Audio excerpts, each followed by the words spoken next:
Proklamasi.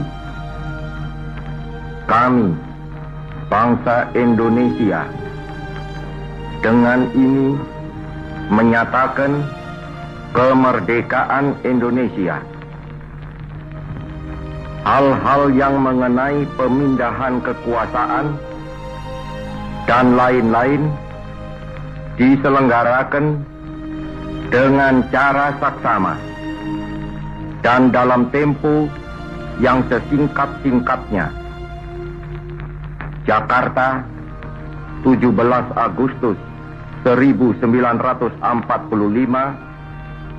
atas nama bangsa Indonesia, Soekarno-Hatta.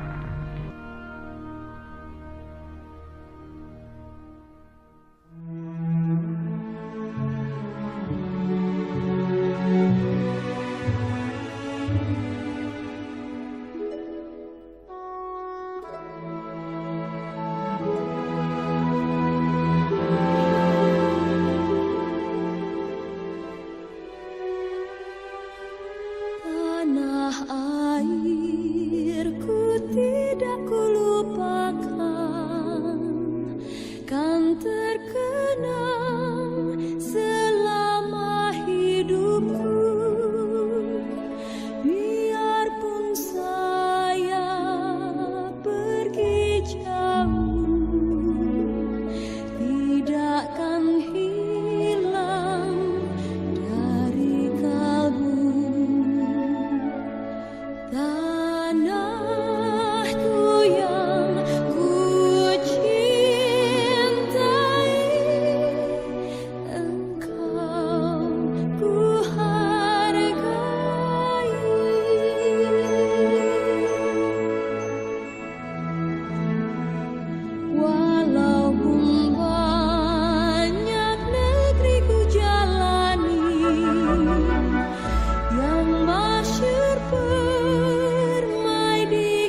Kami, segenap keluarga besar EKTC Cicalengka, mengucapkan Dirgahayu Republik Indonesia yang ke-73. Semoga Indonesia semakin maju. EKTC Indonesia, EKTC Cicalengka.